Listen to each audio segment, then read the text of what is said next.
What is a classic? What is a classic? Comprises a classic. Is that a good one, Todd? Comprise? Yeah, love. You know, Todd's gonna come with some vernacular.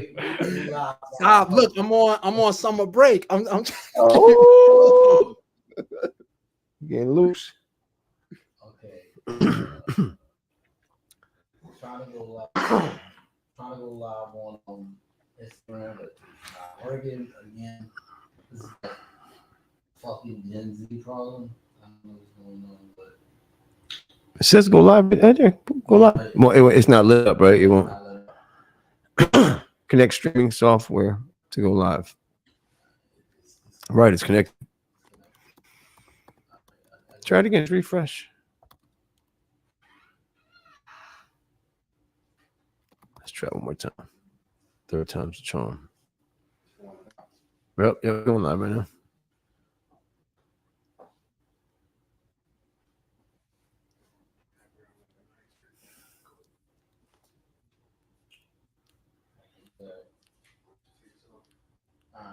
it ain't whatever. Instagram is great, so fuck Instagram. So we just gonna go live right now. Welcome back to another motherfucking episode of Stuck Off the Realness. As you can see, I got my boy ALC in here with me. You know what I mean? I'm right here. Thank you for joining me. Come on. Of course, we got the one and only Dr. Todd Craig. What's good with you? all right. Always good to be here. Al, what's good? Good to see you. Likewise, man. Todd, great. Yeah, long time. It's been a long time. But today I brought your fellas in here because for the simple fact that I came out here and you know we starting off the Mob Deep album. It's been a long time coming. You know what I mean? Happy to be here. You know, almost feels like home. You know, we how much stuff we worked on in here. We worked on a lot of shit in here. We did a bunch of joints next door. Remember the studio used to be next door. Like we did waterboarding over there. Yeah. We did black cocaine stuff over there. Yeah, and just but even you know the old days in New York, like you know I used to have the spot. You remember, Todd? Like I always had the spot in the city. Yep. So it was like, you know, even though, you know, the mansion was in Freeport, but then it was like everybody come to the city to do shit. It was like, let's go meet up at Al. So it was always kind of like, you know, the hangout or the meetup spot in the city. And that's how a lot of, I mean, I got so many footage of so many records that we did. You used to just pop up on me, like leaving a meeting, like, yo, you at the crib? Wow. And we used to just make magic like in my living room. You remember that shit? Yeah, that was crazy going to Al crib. Al used to have all the bud. You know what I'm saying? And the crazy fucking beats. All the bud that you don't smoke. All the what is he talking about? All the weed you didn't smoke. Nah.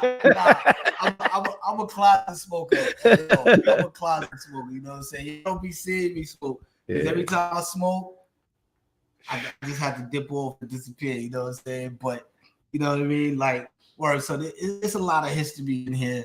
You know what I mean? And we here. You know, working on, you already know, the infamous album, you know what I'm saying? That's going to be crazy. So when I was thinking about that, I was kind of being presumptuous, saying like, yo, we about to make a classic, but that's pretty presumptuous. You know what I'm saying? To be like, oh, we about to make a classic. That's how I feel. So in light of that, I'm like, what's a fucking classic? Right. What determines it? I mean, is there a classic class? Is there a definite? Is there like a? I guess it all depends. I think everybody has their own classics. I don't know if it could be. I think rap's been around long enough at this point that there's different generations that have grown up. I mean, before even saying that, like what you were talking about you know, having that attitude, that mindset. Right. I think is the way you should always approach music. Like, I'm about to make something incredible. Right. A classic or any word that is similar. Like, you want to do something great that's bigger than you. Absolutely. You know what I'm saying? So every time you set out, I mean, every time I sit down to make a beat, I try to psych myself out. Like, I was like, yo, I'm about to make some shit nobody ever. Like, I try to really coach myself. You know what I'm saying? So, you know, the end result, it sometimes it falls short or greater, but you always have that attitude. But yeah, we were talking about it. Like, when does it become a classic? You know what I'm saying? Like, Todd, like what What's the years on that? When does something become classic? I think something could become classic almost instantaneous because it's something you never heard before. But I think definitely one of the elements of a classic is it has to age well. So it might be dope when it came out, but then 5 years later, 10 years later, it still got to have that feeling and that energy around it. So I think it does both. Like when we think of certain albums that came out that we had like when the Chronic came out, we had never heard anything that sounded like the Chronic, right? So part of it is instant classic just with what Dre did in that moment. But then 5 years later, it was still dope. 10 years later, 15 years later. And especially for hip hop is where as we coming up on a lot of these albums and the anniversaries, the culture is 50 years old. Now you're hearing albums, yo, it's a 10-year anniversary, 20-year anniversary, 35-year anniversary. Now, when you start to listen back to that music, if it aged well, that's how you really know what I was listening to back then and calling it a classic then. It still holds that same category now. So hold on, you think something could be a classic instantly? That's what I was gonna ask. I was what that part. Yes, I think it can be. You don't think it's the hindsight now of seeing it? Like you talking about the Dre Chronic. Now we know it was a classic, but I feel like what kind of determines a classic is time. For it to stand the test of time, I think that's what really, because there's a lot of records that I grew up listening to that like really were very important to me growing up, like when I was in certain phases of music. And some of it, when I listen back, aged like fine wine. And some of it didn't age well. I realize it now. So I feel like I wouldn't take anything away from it, but I feel like time is kind of the real thing that decides a classic. You know what I mean? But you know, if something that you consider the classic back in the days as you was growing up and shit like that, if you said to yourself back then, like, yo, you know, I thought this shit was a classic, but you're saying that it don't age well, like, you know what I'm saying? That's like hard to describe. Something that doesn't age well. Like, I don't want to like point out no albums that didn't age well. For sure. But I know some albums that probably had a lot of hype to them that didn't live up to the hype. Over time. You know what I'm saying? Over time. It's like, but I think like the Chronic, like an album like the Chronic, to be honest with you, I don't think I was so young. I don't even think I was thinking, I don't even know what the word classic meant back then. Like, you know what I'm saying? Because, you know, we was young and all that. But the Chronic album, it definitely did age well. You know what I'm saying? And I think the sign of a classic is something that you could still play in a party today. Yeah. You know what I'm saying? It's definitely something that you could play in a party because, like, there's just some records that if you play that in the party, they might fire you on the spot. You know what I'm saying? You might really literally get fired on the fucking spot. But I think that there are bodies of work that maybe to you or I don't know to the general public personally that could be an instant classic. What's the requirements for a classic? Just bare minimum here. Right. What are we talking about? So to me, what do you think?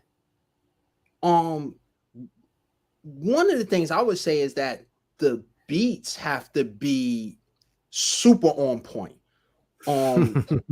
They got to be on point, and it's got to be something. It's got to be part familiar, and then it's got to be part something that you haven't heard before, so you feel like it's something new and innovative that hasn't been around, right? I think that's the first element. I think then lyrically, it's got to make sense for that moment, but then it's also got to have layers to it. I feel like a lot of the classics that we love, when you listen to the lyrics, you would pick up on certain things like a month later, 6 months later, a year later. That was just the sign of dope lyricism on that album. And then also the thing that I think makes it personal, Al, is just it's the timing, right? Like if this is an album that you wake up to, you go to school to, you dealing with, a loss in your family to it, like sometimes, right? It's part of your life, and it becomes a soundtrack to how you got from point A to point B in your life. And sometimes those might not be classics to the world, but to you, it's a critical album to what your development was life-wise. I think like we could break down like the really nuts and bolts of what makes something classic, like the sound of it, the actual attributes of it. But I think the most important thing is how it performs to the world, to the public. I think they really decide over time what is a classic, because the actual sound could vary, just like what makes a hit. You couldn't really describe it, or everybody would be at home with their hit machine just running shit through it because this is a hit. So I feel like what actually makes it could vary, but when you see the effect it has on the world, like most classics, they affected the world. It's like a time capsule. Like you could go back to that year and play that album, and it's like it brings you back to that time. I feel like those are them real like solid classics. You know what I mean? That is true. And you know, we was joking earlier about like what makes a classic. Is there a classic board? Is there is there like some kind of organization that says like this is a classic, that's a classic? Actually, there is. Questlove. It's called Questlove would be the. I would nominate him. He knows his shit. Questlove shit.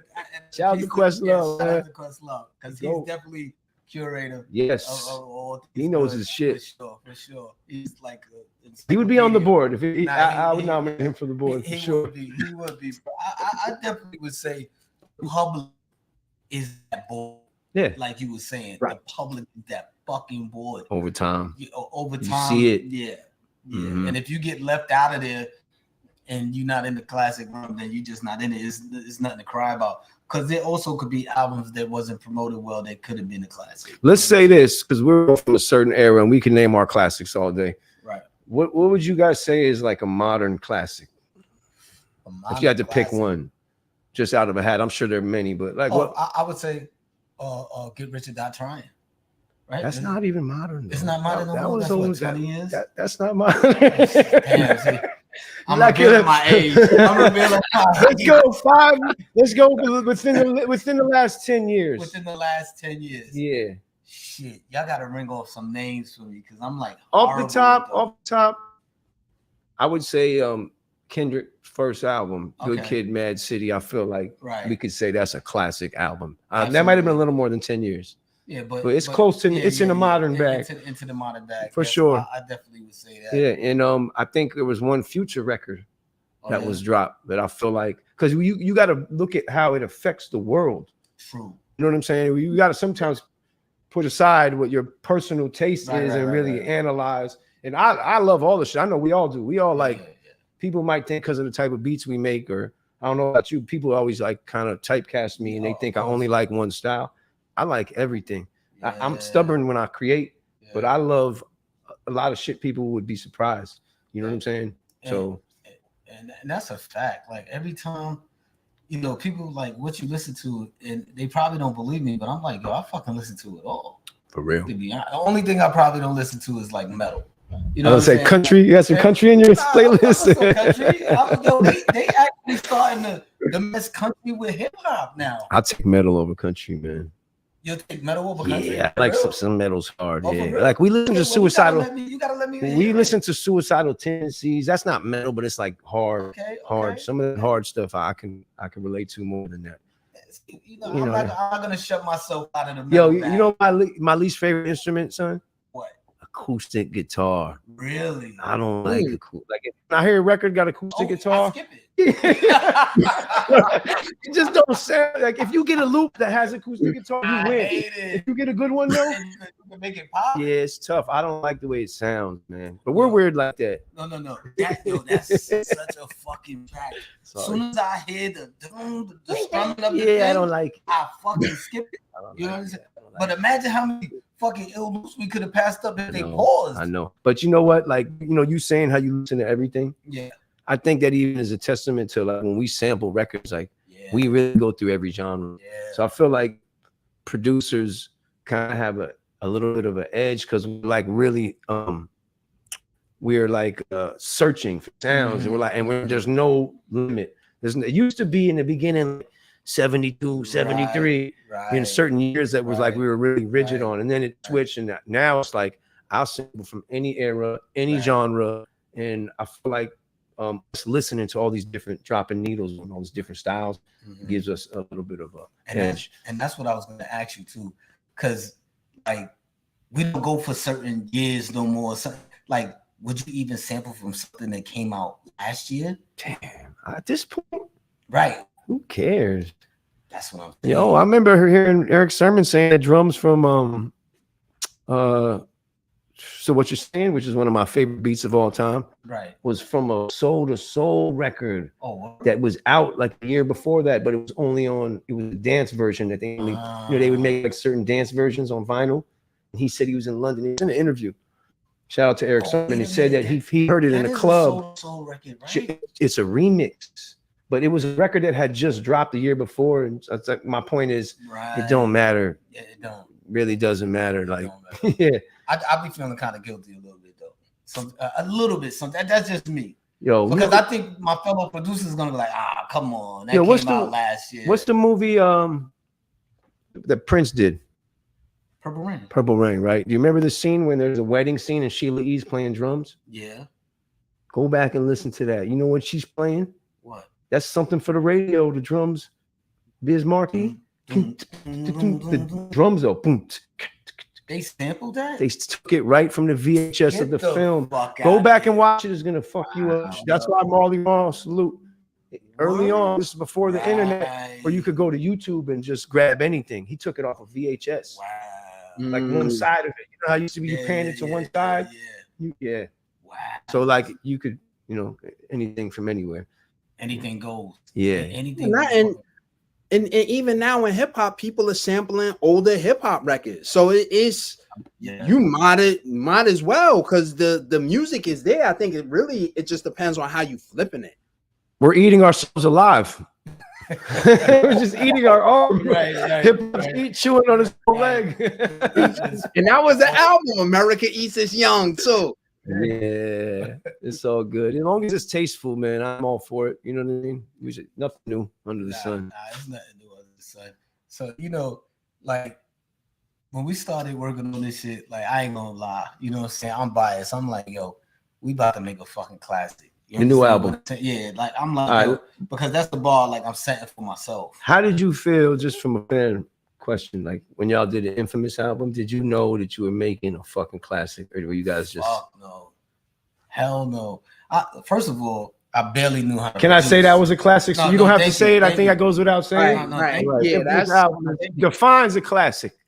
Like you made a classic album. So thank you. Yes. But let me just say this. I was a new producer, barely knew what I was doing, but the heart was there. Like, you understand what I'm saying? The heart for it was there. And I just figured it all out. And you know what I'm saying? To answer that question, like, did I know it was a classic? Hell, it just felt good. Yeah, you know what I'm saying? And a lot of times I used to be like standing our music up to the music that was out. And I'd be like, damn, yo, do this shit hold up? And it was a lot of tough that was out at the time. Competition out there. Like, you know what I'm saying? Like, Biggie's, what's that? Ready to Die was already out. And just from a production standpoint, it was Pete Rock, Premier. You were competing with the GOATs. Yeah, you understand what I'm saying? Yeah. Looking back on it. But if you think about that too much, you're gonna fucking fail, right? He wasn't thinking about it. He was just cooking. I wasn't paying attention. But the music that was out, I wasn't thinking about the producers that was making the records. I was just thinking about the records in general. And I was like, okay, yeah, this shit is dope, but you know what I'm saying? Like, we just gonna make what we make. You know what I'm saying? I never really try to compare ourselves to anybody else, but I didn't think the Infamous as a classic when we made it. Okay, I definitely didn't. But then, at what point did you realize this shit is a fucking classic?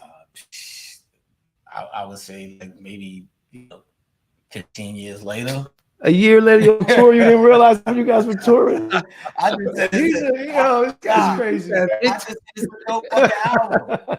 You know, because when you're still active, you still got more shit to put out. I mean, but it's safe to say that album changed your fucking life from there. Because Juvenile Hell made a mark, but it was like once Infamous came, it changed rap.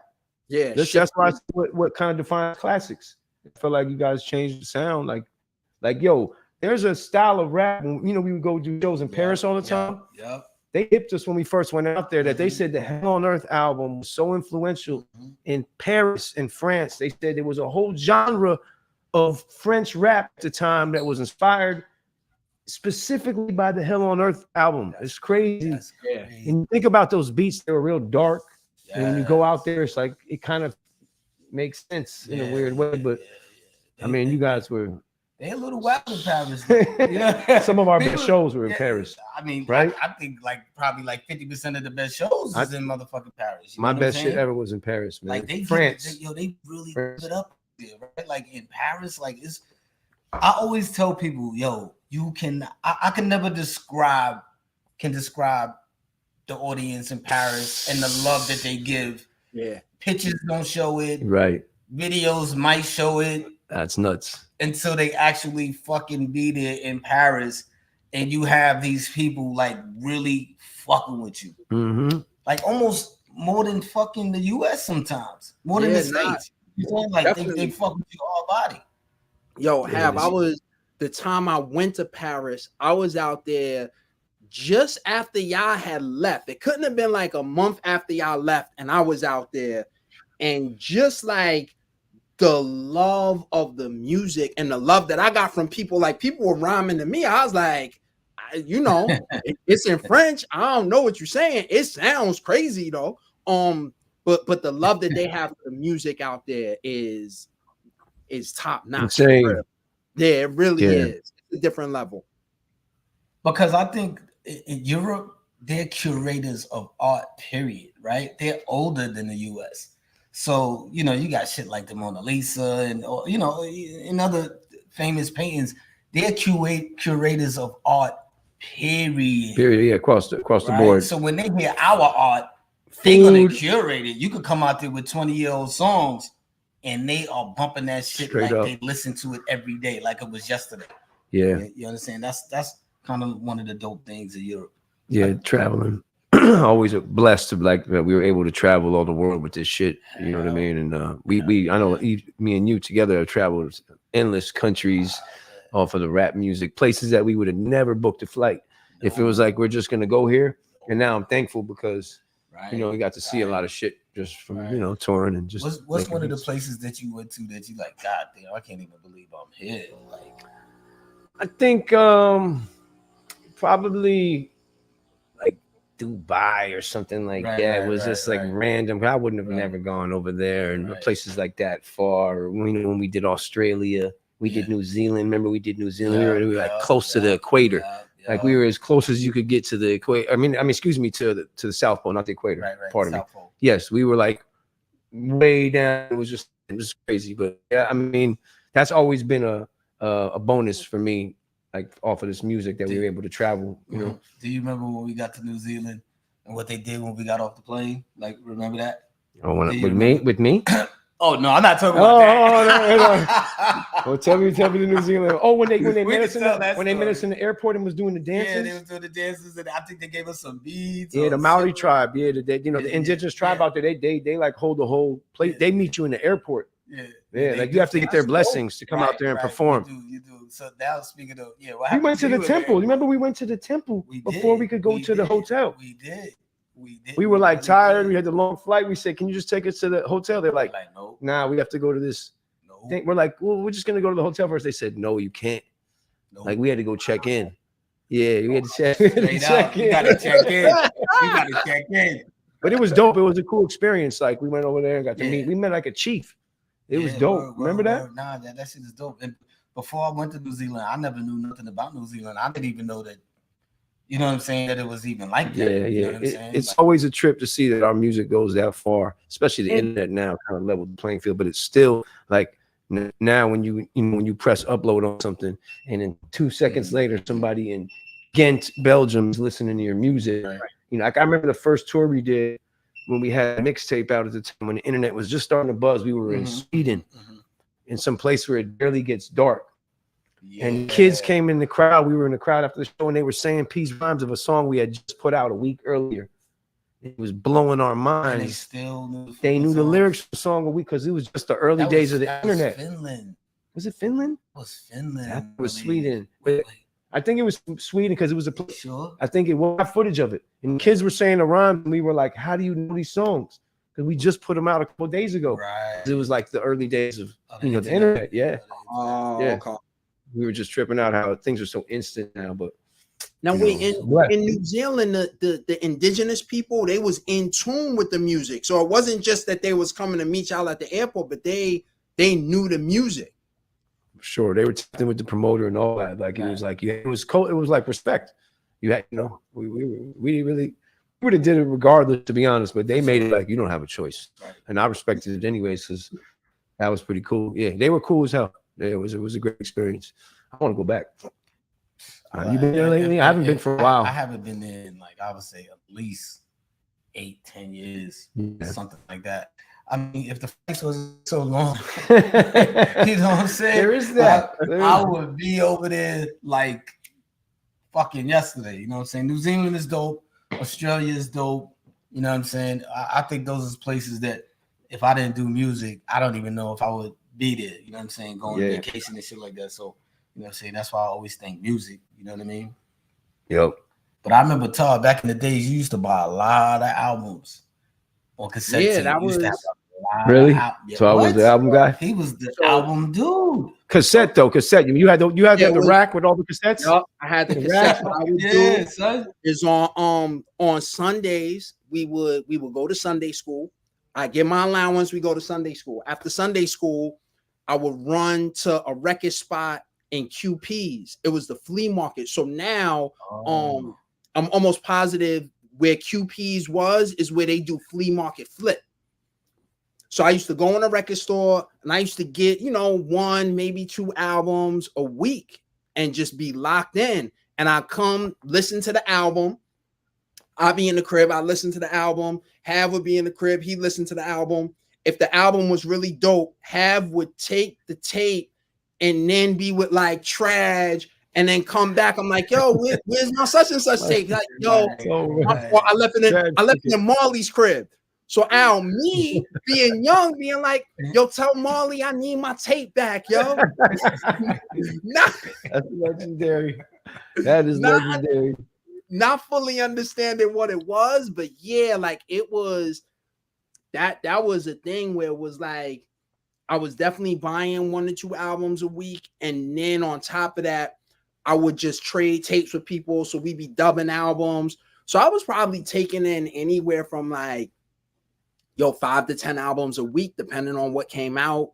You remember back then when you bought the tape, like you had to take a chance. Sometimes the shit wouldn't be dope, but you were like, damn, you had to buy. You remember you had 2 choices. You go and buy 2 albums. There was no like we had like Yo MTV Raps and a couple ways that we could hear some songs, but you never really knew if the album was going to be dope till you took it home and bought it.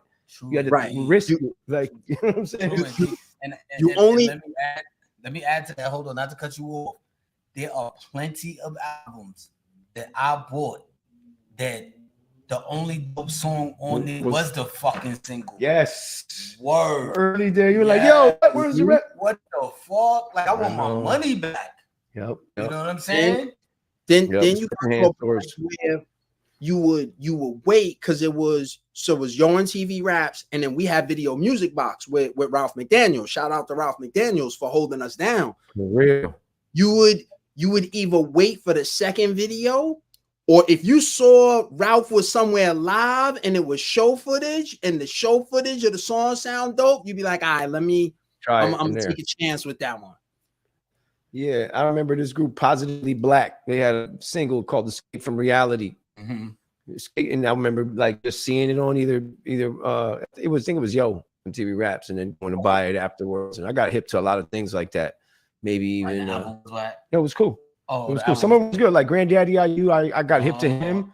He was from the group. No, but I saw his video first. Okay, There was no outlets. I lived in LA, so other than 1580 K-Day, which played a lot of, they would play some New York stuff, but I would have to get hit from like, I would see a video and go by the album, but his album was hard. He had the U is Smooth, like he had a lot of joints on there that I liked. Diamond Shell, same thing. Diamond Shell, like Biz I thought he was like Biz brother. Biz did all the beats. Album was crazy. But those are the things you should just cop the cassette and take a shot. Definitely used to have to take a chance, right? And that's kind of like the beauty of today. You don't really got to take too much of a chance because you can like preview the motherfucking songs. Yeah, you know what it is already. And shit like that. But yo, back in the days, why was people like making their singles like the best songs and like the rest of the songs they didn't give a fuck about? I feel like that was happening. I don't know if they were doing it on purpose. Maybe that's all they had, you know. They had to make an album. They had a single that was hot.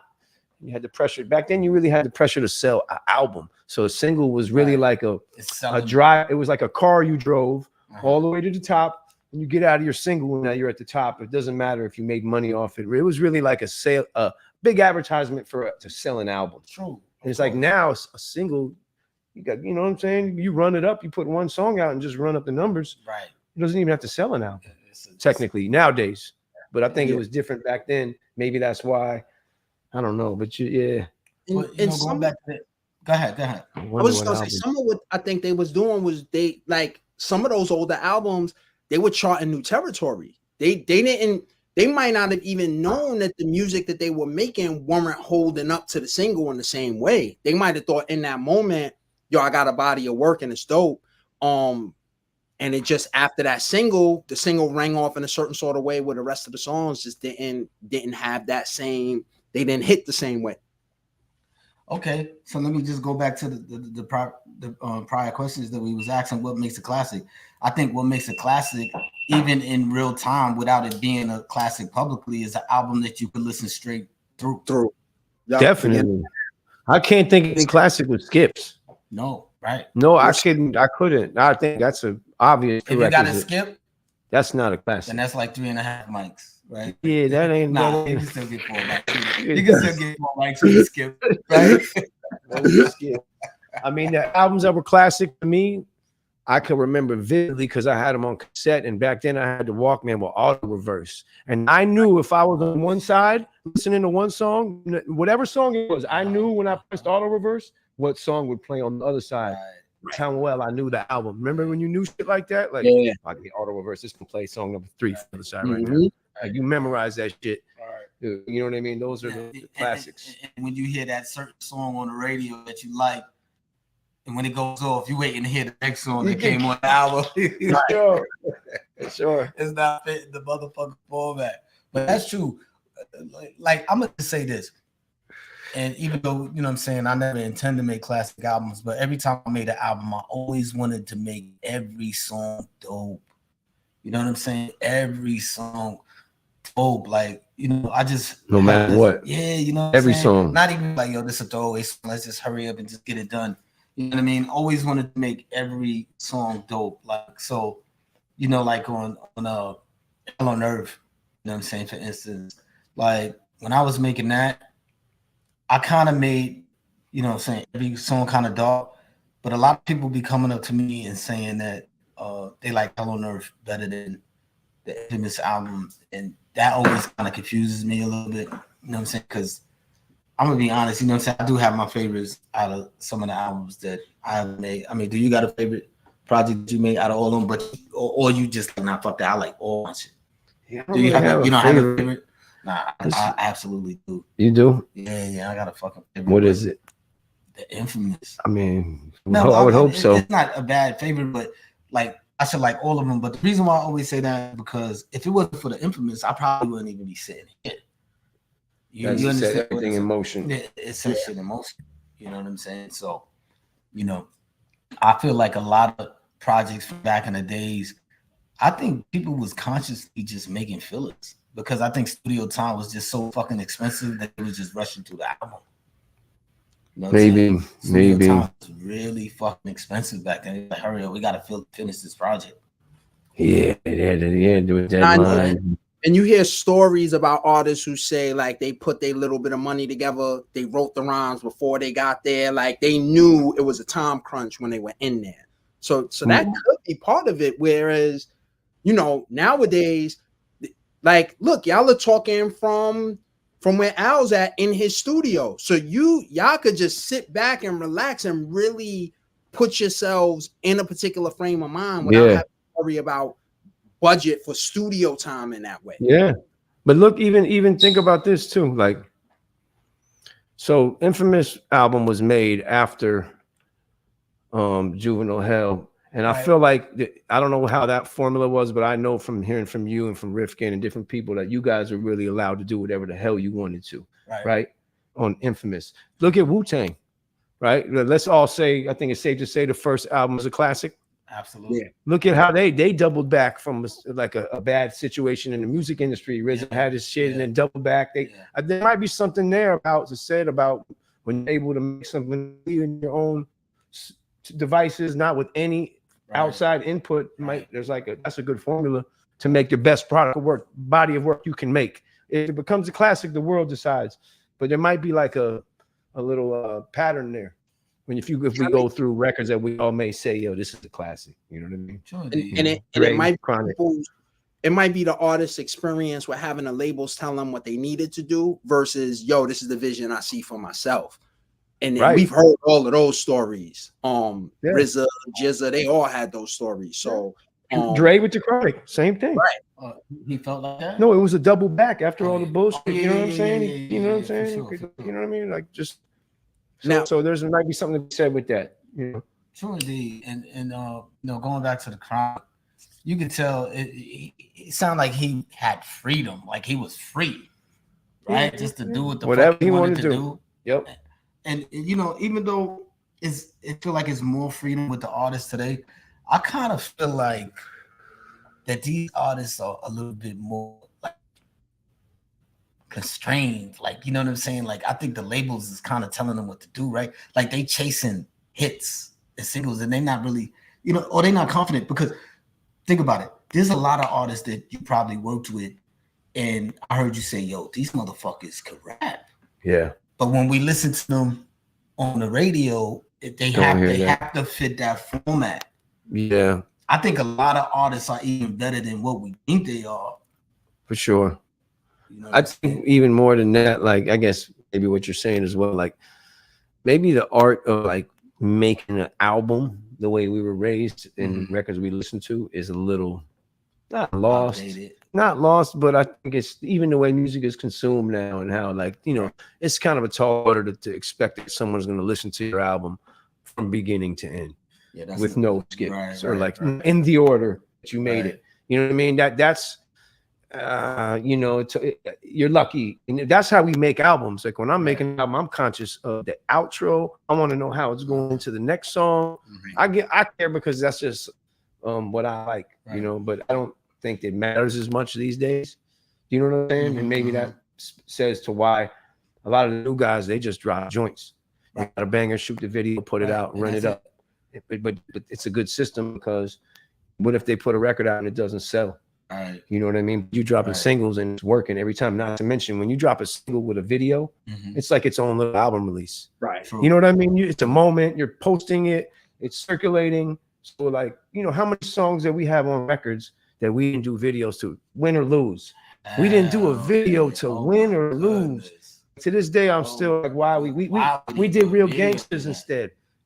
We did Real Gangsters, and that was a good one too. I'm not gonna be mad at that record. No, great record. But that is a prime example. There's a lot of those. Of the label probably being like, hey, you know, no need for it, because it wasn't like a priority. The Realist was just, what if we had done a video? The Realist. Like, we just never thought about this shit. But I'm saying is like, I think it would have been 100 times better. I mean, it just would have been dope, but we would have watered that plan. And nowadays, that's why I think these guys are dropping joints. And they're not like maybe fixed fight to sell records. You know what I'm saying? Let me ask both of y'all this, because I think y'all could both answer this question, because this is something I was thinking about as well. I think part of what's happening now is there's not the same type of artist development when it comes to creating these bodies of work. Sure. I know y'all had A&Rs that were with y'all, kind of helping to navigate y'all. Do you think that that's an important piece that's missing out of what some of the newer artists don't have when they're making their music now? You know what? I think that because the A&R is not, or the label is not really directing some of the artists, I think you probably getting better music, maybe, or you know what I'm saying? Like, you know what I'm saying? Like, because I don't even think artists, because everything is just so like free now. It's like I don't think the artists even need like fucking stylists and shit like that, right? Because everybody got style, they know their own style. Yeah. The label is actually getting you for who you are. You understand what I'm saying? They wanna grab a product that's already put together. You know what I'm saying? I don't even think they're paying for, you know, A&Rs to be overlooking shit and things like that. That's what I think. I think the job of an A&R now is a little different. Yeah, I think than the way that we remember, or how some that I remember, because I think even the way the game is now, like I think I remember A&Rs being ones who had like an ear, who were like the labels trusted to go find talent because there was no indicator otherwise. Right now you have indicators, you have YouTube views, you have streams, you have kids that are putting their music out and they're going up prior to this, so the label can see that. So why would they have a guy on an A&R who's telling them, trust me, let's work with this guy, he got no views, no nothing, but I believe in his talent, versus an artist who got numbers already? So that's where that started getting lost. There are some labels who are now going back to the old formula, and I fuck with them. No, ones who are going back to the, let's find some talent, man. Enough with this numbers thing, because look at how a lot of these artists with big numbers can't fill an arena, and their tours are getting canceled because the numbers reflect that they should, but it's not real artistry and not a real fan base locked in. So you know, there's a lot to be said there, but you know, and to tell you the truth, some of these major artists, you know what I'm saying, I don't know which one or who, but I heard that like a lot of the streams is fake. You know, there's always gonna be some of that. You know what I'm saying? Like a little bit of it might be a little fake. You know what I'm saying? So that's why maybe they're not able to sell out those shows that they should be selling out. You know what I'm saying? Like, what's the reason for that? Like that people not sell, because when you go do a show, this shit is lit. I would, let's say like a Larry June. I mean, let's use Larry for an example. He has a real fan base. He's been 6-7 years building it up, and he can do 3,000 to 5,000 people through the whole United States for, you know, a month and a half. And it's like he took time to build that, so his numbers reflect his stream. It always is true. He built it up. It's not a fluke, because you could also have numbers because your song is hot. But the fans don't love you. They just like the jam. You got a bop. You got a hot song, but you may be, and that's never what you want as an artist. You don't ever want your song to be bigger than you. You know what I'm saying? It's a good problem, but it's a problem. That is, and you know, so I think it's just a difference in that. I mean, I don't know. That may also affect why maybe there's not as many quote unquote classics. But I wouldn't be the one to decide that. I would like to talk to some of my young homies and get their opinion on shit. Like, what's a classic to you? Yeah, like, you know, some of my friends who are 25 or 30, like, you know, what's a classic to you? They may have a different opinion than us. You know what I'm saying? That's a good question. Yeah, we have to do a part 2 and bring some of the young homies in. Get some of that, you know what I'm saying? Hear their opinions. I want to hear what they say. Because that's true, because I really want to fucking know, right? Because I might be like, oh shit, okay. It'd be interesting to hear. It would be definitely interesting to hear. And you know what I'm saying? Like, to them, what makes a classic? Like, or do they even listen to older music before them? Like, do they study it? Right? Because I'd say most don't. I used to study. I'd say most young guys don't. They don't. Wow. I'd say I know some who do. I don't think it's I know we did a lot. I always wanted to know what came before me. I was like thirsty to find that shit out. You know, like what my favorite rappers, what they were inspired by, or producers, just to get the lineage and understand it. You know, because we're all playing a part in some shit. I don't know if that's as popular, but you have to talk to some of the young homies and get their take on it. But there are, you know, a certain segment of young folks that I know they do. All they listen to is like old school shit, and those are like the rare ones. Like they really rare. they'll listen. Because I know me, I was super intrigued by the older shit that came out, like before me, like just off the cuffs, like James Brown, right? Like listening to him and then being able to figure out, like, oh shit, he's been through a lot, like, you know what I'm saying? And because first you listen to the music, you don't know their story, and then you find out their story. It kind of make you want to go a little bit more crazier when you're working on music, because I believe, like, you know, the people before us that was making music, yo, they really went in.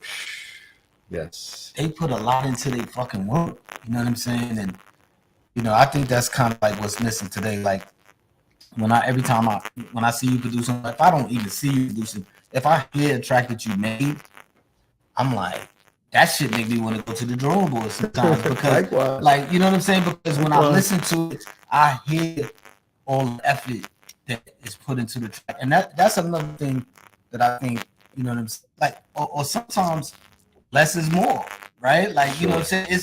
It's like an even balance. Sometimes you can just have less, or you can overproduce something. You know what I mean? And a lot of records that they thought was gonna work didn't work, right? I think there's a such thing as a record that's too good, and it don't translate. I really do think that when they put two fucking great artists together and it's supposed to go crazy, and that shit don't work. It's like you're giving them too much. The record too good. It's overkill. It's overkill. It's like overload. It's like, come on, what y'all meltdown. Yeah. Yo, let me ask y'all this about this ingredient for the classic. Do we put this in the classic recipe? An album that tells a story from beginning to end. I think a lot of the classics were that, right? But I can think of some that weren't too. But I mean, I think that obviously involves the listener more. It makes you more of a participant, makes you feel more like you really saw. You know, this music is like movies. You know, we make music in the same mind state that you would make a film. It's not as cohesive because we're making records. You know, like a filmmaker makes scenes, they're conscious of all the other scenes. We make I've never made an album from beginning to end, like every scene planned out. I never did that shit. Maybe Nas might have done that, or like Kendrick, or some of the greats who are like to really mastermind. Lupe. There's some guys who probably pulled that shit off, and you know, that's incredible. But I do think if you could tell a story, you bring the people in more. Eminem, you know what I mean? It's like artists who really they tell the story, and you just become a part of it. I think that's big. But then there's like, you know, Slick Rick is a classic record to me. You know what I'm saying? The Great Adventures of Slick Rick. That's just a collection of great fucking records. He was a great writer. You know, and the beats were on point. And so, who knows? You know what's so crazy about that album, now that you mentioned it? It's like, there was nothing like it before it. And I'm like, yo, who the fuck told him to do vocals like that? With the multi-tracks, like back and forth. Like replying to yourself. Yeah, was there an album before that like that? Like anybody did you remember that shit? Nope. And then even like he did different parts. Like he would do the Pocahontas part, then he would do the like he was somewhere else with it. Yeah, he talk about style and like swag and all that shit. He's like one of the main inventors when it comes to the rap. You can go back to Ramel Z too, and it's the same thing. That loose. It was like you can hear it in Scoop, you can hear it in Be Real, you can hear it in so many artists that came out. Like Slick Rick is just an inventor of sauce. You know what I mean? So shit like that where it just changed the whole game. But yeah, if you could tell a story, and also weave it in with great, you know, produced record, and you win. You know what I'm saying? Absolutely. I do think you win. Or we wouldn't be talking about you. You know what I'm saying? If it's not a well produced record, you know what I'm saying? Like, oh man, like so many albums like that, you know what I mean? And listening to those albums, I think that the artists today should kind of listen to some of this shit before. Hey, if you don't, you don't, it's all good. But imagine how much more better you could become if you listen to the shit that came before you and be like, oh shit, because you could build off of something that you probably didn't even think you had in you, right? Like, and you might be doing something that's already been done. You don't even realize it. True. Right. You You know what don't I'm even saying? know. Like, oh shit, they were already, you know, like when I heard Mantronic's old beats and he was rolling the snare. It was like he this was what already he was doing it back then, and Cash Money, you know, like, like oh shit. Yeah. They probably knew, but what if they didn't? You know, like it's always to be conscious of what came, because we all stand on the shoulders of the shit that came before us. Absolutely. Like whether you realize it or not, you know, so just be conscious of the shoulders you stand on. True, You know what I'm true, saying? G. That guy down there, you don't even know him. Oh shit, my bad. You was like, my bad. Yeah, I'm down here. I'm down here. I got you. Don't worry. Keep doing your thing. Keep doing your thing, son. You know what I'm saying? Like, Man, I say this though. Let me just say this. I don't think I've produced a classic album yet. I think it's ahead of me still. I have records that I have albums. I don't have an influence. Nah, we not letting you get away with that, Al. Now, I have records. I have moments. I'm just saying I still strive to make something that stands the test of time. Like I have records, like, you know, my first record, and there were other things over time. Right. Like a lot of people love the Currency record that I did earlier, but I'm like, Right. I still am striving. You know what I'm saying? To make that. Yeah, he being humble. He being humble. But let's just say first infantry. First infantry. So right? Have you went to first infantry? I was gonna go to Return of the Mac. The Mac. Yeah, that's a classic. That was the beginning of it. That's a classic. That was that's not the first full album you produced, right? Outside of my album, that was the first full thing. Right. Yeah, and that shit just was different. If you remember, that was right after we did the G Unit thing, and the G Unit album came out, and it did good, but it was like we were happy, but it was. I remember P sitting back going, "I got to show D, man, and we got the streets on fire still," and he really was on a mission at the moment. And then we were sitting there talking. And he was like, we were talking about his old jewelry. Remember, he used to have the Mac. I don't know how it came up. We saw a picture somewhere, and he had the picture with the Mac. He's like, he said, yeah, son, he used to have a gold clip that came out. And I was like, whatever happened? He's like, I don't know. I said, yo, we need to go back to that era. And that's how we decided to name it Return of the Mac. So then when we had the name, I was like, yo, I could just use, because it was going to be a mixtape. So I just started going into the files of the blaxploitation films because of the name, the Mac. So that's why a lot of those records we used. And it was like P at that time, we had got to the point where he was starting to trust me, like you know, like how you had it. It was like 80%, and maybe 10, 20% of the time, if you had a beat for him that you thought was ill, he didn't see it. Like 90% of the time, if you said I got something ill for you, he agreed. And it was getting to that point then where I was like, pretty much everything I pulled up, he's like, yeah.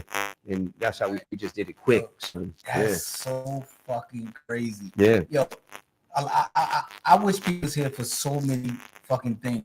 I could write a whole list. Straight up. One of them is definitely like just finding this out that that's how you named the fucking album. He's idea. You know, he's the idea master. You know, sitting there coming up with shit. Right. Oh fucking man, that dude is insane. And there's certain words that he said on records. I'm like, yo, what the fuck did you say? That I don't know which word he said. Like, I'm like, yo, what did you like? You know what I'm saying? Because we don't have the words on it. But there's some words that I wish some days I'd be like, yo, Pete, what did you say on that part? He used to break rules. That's why I loved him the most. He was like, got laced with big gas down to Santa Barbara. Just do it the Marbury so he could rhyme it with the Mar. Like, he knew how to say it. He was just wanted to be unique. Look at my chain. Look at my anklet. Right. I used to laugh at him. You ain't wearing that anklet, man. He was like, you know, I'm just trying to right. He's different, man. He was different, and definitely, you know, I know it sounds cliche-ish, man, but he definitely was one of the best lyricists around, man. Like, he was literally, like, you know, I ain't gonna lie, I'm guilty of this. I didn't really know how good he was. You understand what I'm saying? Like, I really, you know what I'm saying? But if I would have let that sink in too much, I think I would have been what's the word? Like, you know, when you like when you're so conscious about some shit, like I would have been out. Yeah, I think it would have fucked me up, and I just would have been hiding in the corner writing my rhymes. So I didn't really pay attention to how good it was until, you know, I started seeing everybody just bowing down to his feet. Like, I'm like, yo, yeah, son is dope. Like, but then when I sat down and really fucking listened and just listened to what he was saying, I'm like, yo, this guy is fucking nuts. Like he's fucking incredible. It was that infamous album. It was a clear change. It was glad you saw it when you were telling me. It was a clear change. Like something snapped and he just turned up. And it's like, what the fuck? Nah, it's a crazy arrival. Like, oh. But not if you listen to it, if you listen to Juvenile Hell, you could hear the point where P made that turn. I'm gonna tell you exactly where it is. Listen to Hold Down the Fort. The way he rhymes and Hold Down the Fort, it's like when go back to that. What P is that? Like it the go back whole to that. like the way he was hesitating, dragging different lines, his whole flow. From the block. Who is it, Don? Yeah, you gotta go back. I gotta go listen to that. Yeah, when you listen to the whole album, but then you listen to Hold Down the Fort, you can see it's like, oh, they did this. This was towards the end of this album, right? And on the way to what the infamous part. Then I remember later hearing A Black Patty Shop, and that's when you hear it too. Like, damn, he was arriving, like, his tone, his whole shit was like a new fucking person arrived. Like it was crazy. It really was, man. And Hold Down the Fort. That's like one of the first beats I ever produced. Really? Word. Like I think we had what did I have? I had like the ASR. Insonic EPS. I had the Insonic. Yeah, Insonic. So you could take the sample and go boom, boom, boom, boom. Pitch it down with the I was keys. like boom, boom, boom. Did you do Shook One's part 1 on that? I did Shook One's part 1. No, I might have. Yeah. Because it has that. I sampled in it, but I wasn't playing with the keys yet. Oh, okay. I just was like being safe and just doing one sample because I just learned how to make beats. So I said, okay, this is the loop. Put the fucking drum, drums on it. Who showed you how to use the EPS? Prodigy.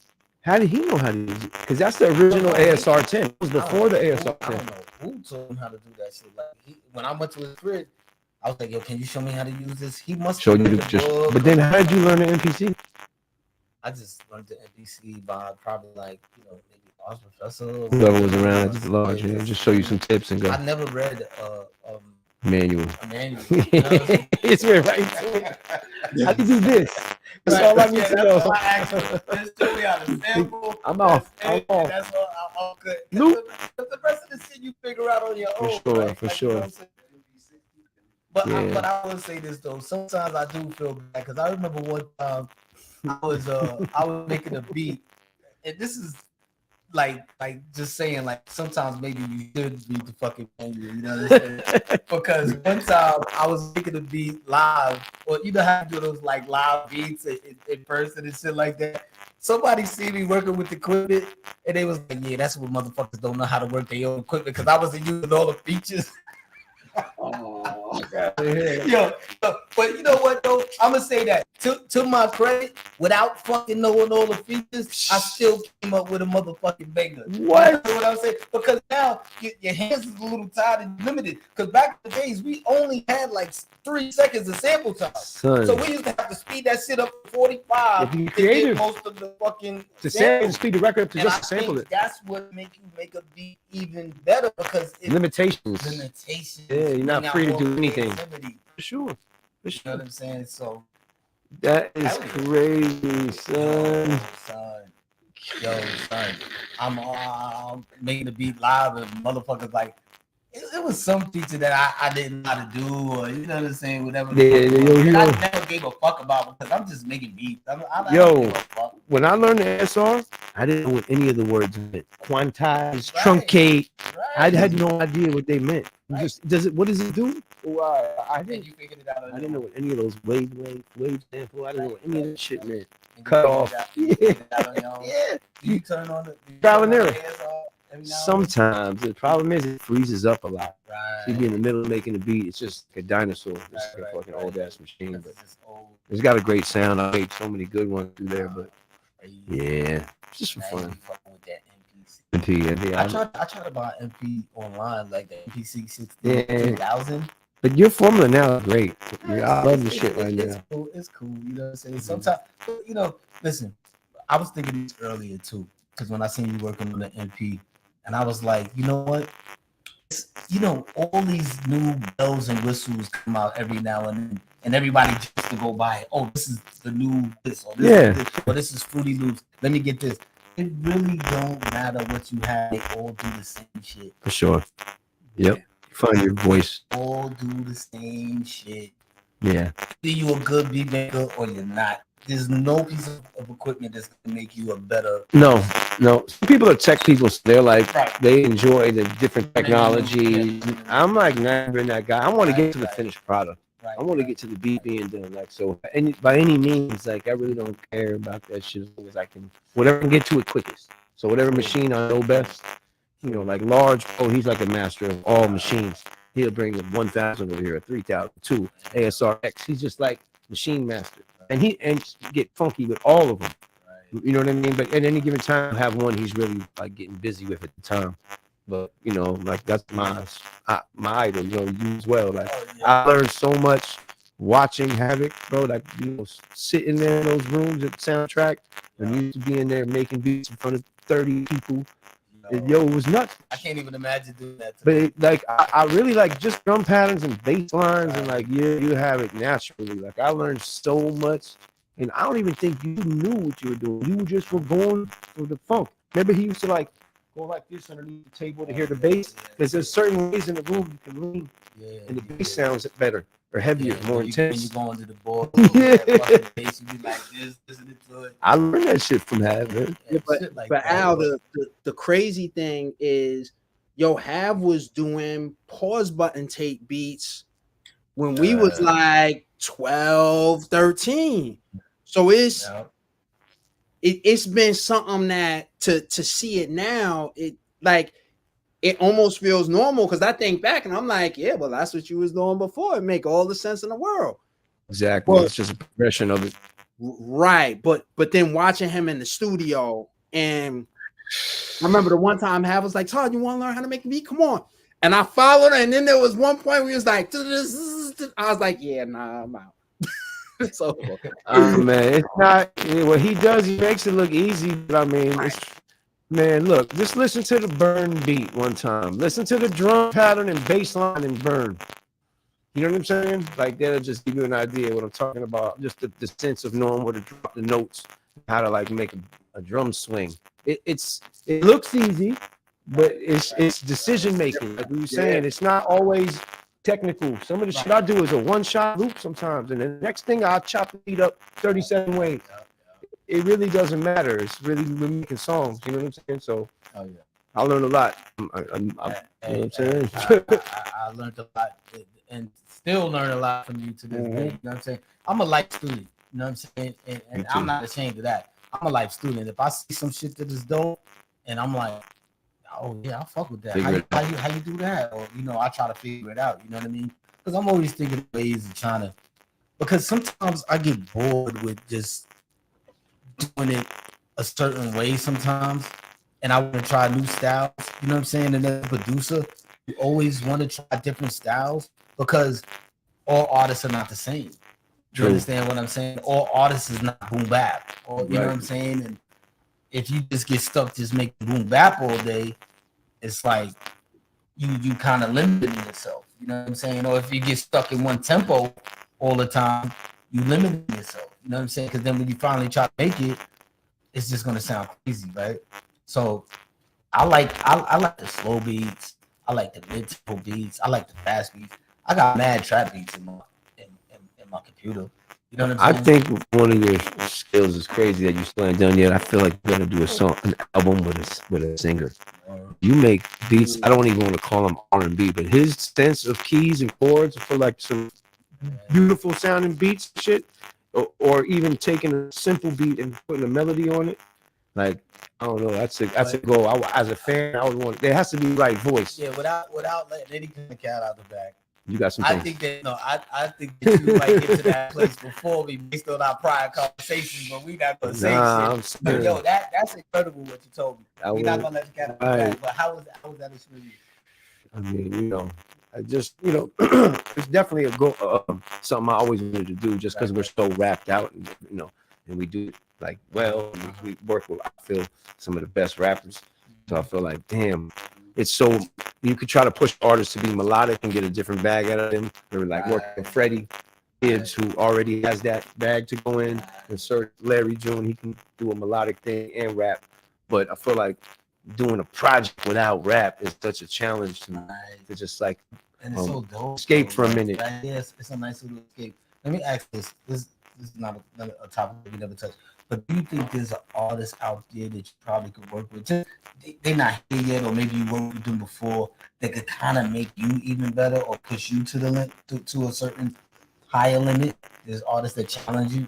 For sure. And to be honest, like I look forward to those moments when I can work with an artist who wants to put me beyond what I'm doing. Because it's like, to be honest, I probably won't do a lot of that stuff on my own. Right. And you're only gonna get, the saying, same thing every day, you get the same result, you want a different result. Yeah. So anytime I like collaborate, I always get like a great result that I wouldn't have gotten. Like one day I was working, I went and DJ for Eminem, he was in town and he was working at Dre's studio, and I went in there just to go see him. Right. And just so happened that I brought my equipment anyways, just in case. Right. But I wasn't going to work. Who pulls up when I'm outside smoking? Anderson, Pack. Yo, Al, what are you doing? Right. No, I just can't hang out with him. Bro, I got the other room. Come on. I got my equipment. Cool. Go in there. Right. Fred Rec comes in. We start jamming out, making beats together. Right. Next thing you know, M got to leave. They're like, his management comes in. Yo, we got to go. I'm like, I'm just staying, keep working with. Right. I stayed that night. We made 3 records. One of the records became a song that we got a Grammy for with Smokey Robinson.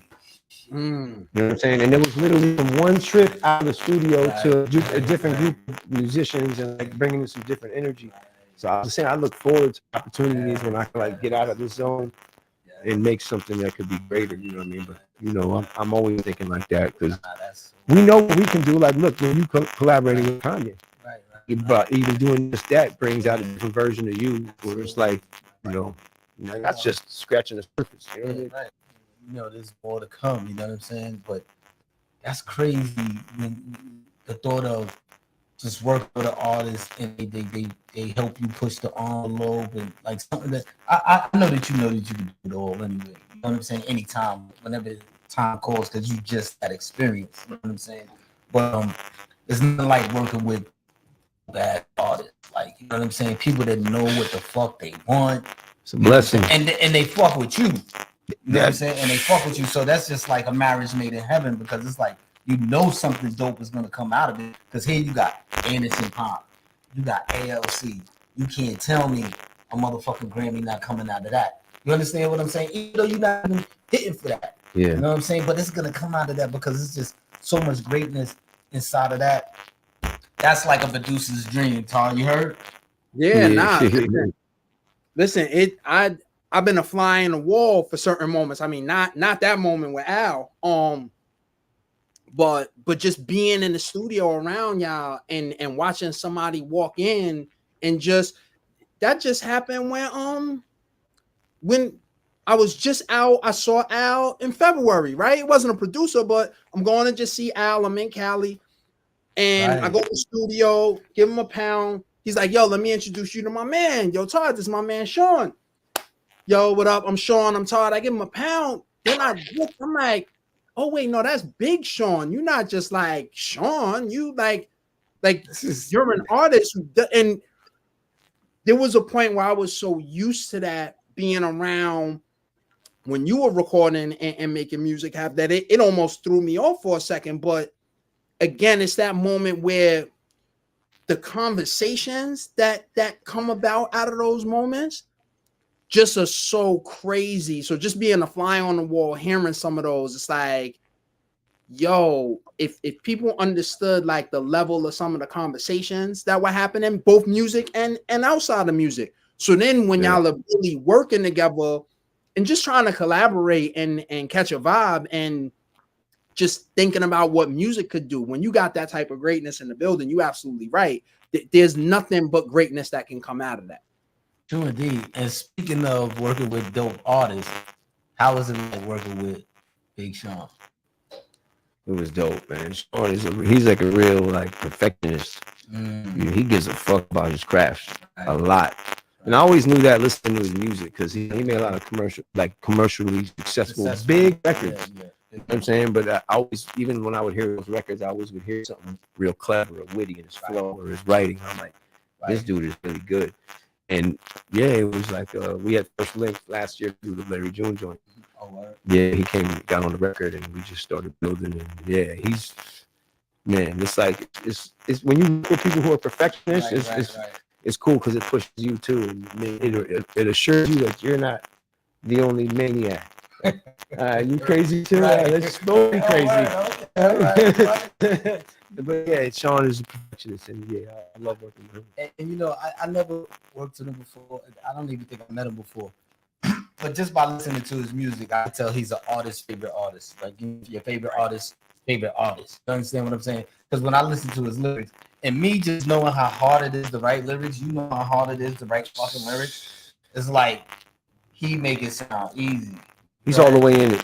He's all the way in it for sure. And such a cool dude. Like, you know, regular, not that rap shit. Just a straight up great person, man. But yeah, he deserves what he got because he's really working for it. Yeah. I believe that. And you know, with that being said, come on, let's go to class.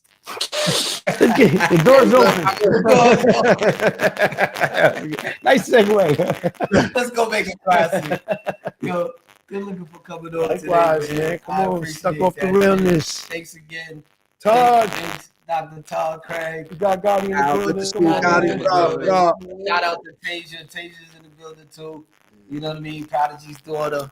We're here. We all here, man. We about to go make a classic, despite what we probably said about it can't be a media classic, but fuck that. We'll break that rule. We gonna break the rules. Go back on our word. Yo, peace out, y'all. Thanks, Suraj. Another episode. We motherfucking out of here. We got work.